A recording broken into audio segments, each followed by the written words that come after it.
Anthony Hernandez absolutely shut down Roman Dolidze last night in one of the worst beatdowns, best clinics I have seen Anthony Hernandez put on in his whole career.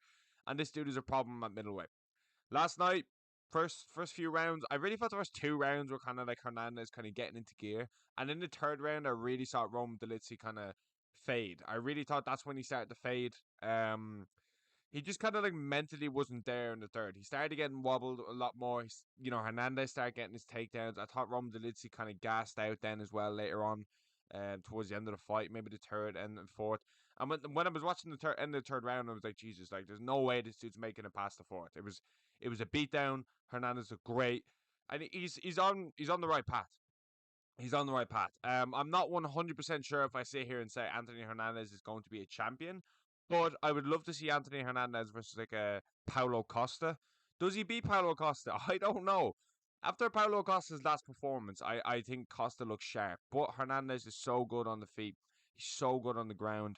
He's really fucking really came into a shell this year. I really thought, the Kopylov win, Michel Pereira.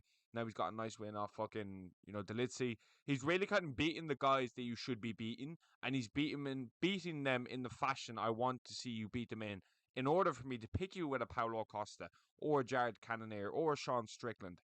Three names I mentioned there. I do Matchmaker Monday. I do Matchmaker Monday, but I will talk about it here. I would love to see a Paulo Costa fight. I know I picked Paulo Costa versus Brendan Allen because they were on the same card, but Anthony Hernandez beat Brendan Allen, so I feel like you have to give him the Costa edge.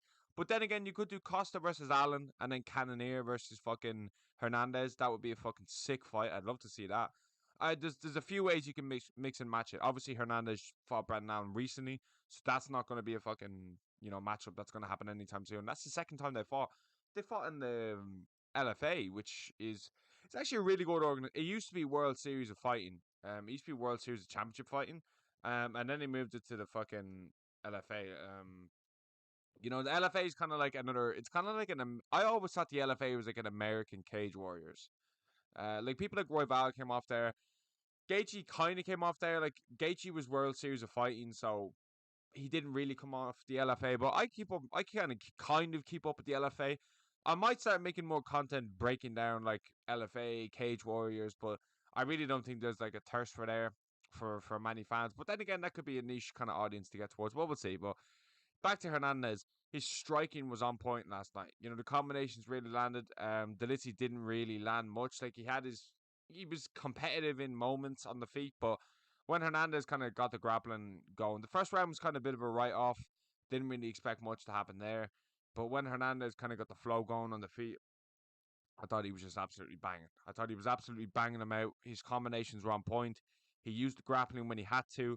Good submission threats. He got him in like a guillotine, and I was like, oh, he might get him here, but no. But he got him in a dragging choke, which was insane. Like he dragged him across the cage and then he tapped. Like it was. This dude's a beast, man. This dude's a fucking beast, and I'm here for it.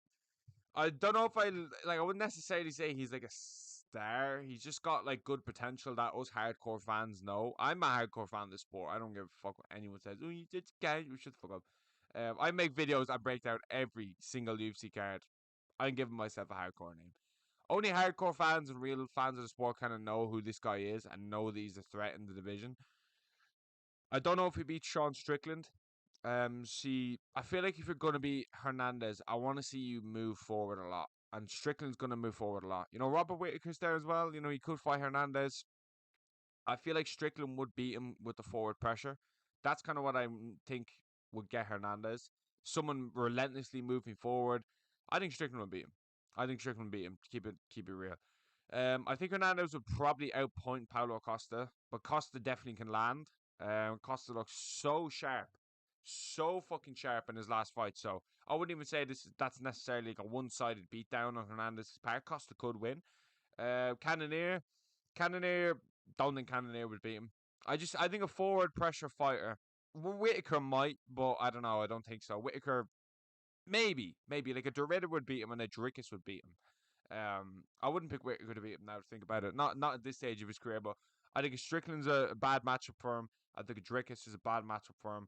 I think the Ritter is a bad matchup for him. You know, that kind of style of just walking forward, not really giving a shit, throwing stuff at your face, even though it's not 100%, they're hitting you, they're getting in your face, they're making you think.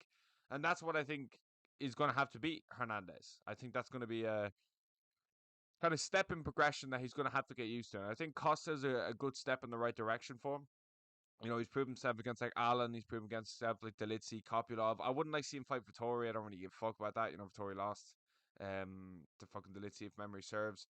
So I don't really give that much of a fuck about Vittori fight. You know, Adesanya's up there. He's talking about. I saw something about his return. I can't remember when it was, but Izzy's up there. I think Izzy would probably be able to outpoint him at range. I just think Hernandez might slip up against the big dogs. You know, the kind of top echelon of the division. I could see Hernandez kind of slip up, but then again, you know, if he puts on a clinic against Paulo Costa, literally goes out there and shuts Costa down and just styles on him, looks great, then I'd fucking pick him to beat, you know, some of these top guys who Cannonier. You know, Michael Venom Page is in the division now. If MVP beats Jared Cannonier, I'd be picking MVP to beat fucking Hernandez. Anyone who's watched this channel even remotely, even for like two more than two videos, knows that I think Michael Venom Page, if you have a striking match with him, you're never going to beat him. And I think Hernandez would have a hard time getting MVP down. I feel like MVP is such an elusive striker. Like you will never see someone like MVP with that jumping jack style, and that his timing is so perfect. Okay, it's so perfect, and I look forward to seeing Jared Cannonier as MVP the weekend. Full card breakdown is coming this week, of course. I'm looking forward to that card. I must say, I'm really looking forward to it. But as regards Hernandez in the division, like I said, I don't really see him beating the forward pressure fighters like Drickers or Strickland or someone like that. I just think he's very good at picking his moments. But I feel like if you don't give him a chance to pick his moments and you're constantly in his face, I think he could have adversity there. And then, you know, Strickland's got good takedown defense. So I think that would kind of hold up as well. Hernandez is very good on the ground. He's not just a striker. That would hold up there. Strickland would have, you know, you'd have a hard time keeping Strickland down. Never mind submitting him. Getting him down is quite hard. Never mind keeping him there. Do you know what I mean? So, but yeah, Hernandez looked very, very fucking good. This dude's a top 5 fighter if he plays his cards right and he gets the right matchups, which the UFC are fucking always going to do. Co-main event, Steve Ersic. I'm not going to talk about this too long. But Steve Ersic looked very shaky against Ode Osborne in there. Very fucking shaky. I gave round 2 and 3 to Ersic. I saw someone give round 2 to Ode Osborne. I didn't see it personally. I definitely thought Ode Osborne looked lightning quick in there, and his striking definitely looked good. But I thought Ersic just did a little bit more in moments, landed kind of the cleaner, better shots, to where I feel like he was, you know. And in the third round, I don't think there was an argument.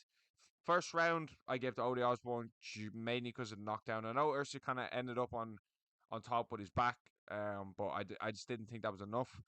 And the second round, I thought he landed a little bit more better shots and moments to be able to get the victory there. Although it was a close second round, I just think Ersic did more and better than Ode Osborne. And I also think the fact that he was a massive underdog, people are kind of like, oh, let's go, let's go. But I have to be honest, Steve Ersic, I think Cape is his ceiling, if I'm being honest. You know, I don't think he beats Royval. I don't think he beats Joshua Van. I don't think he beats any of these guys. Still sad Royval lost to Joshua Van. I would think about it, but yeah, a good card. Very, very, very fucking good card. Really like this. Andre Philly picking up a win as well, my boy. But the whole card was great. I really enjoyed it. Let me know what you think down below, and thanks for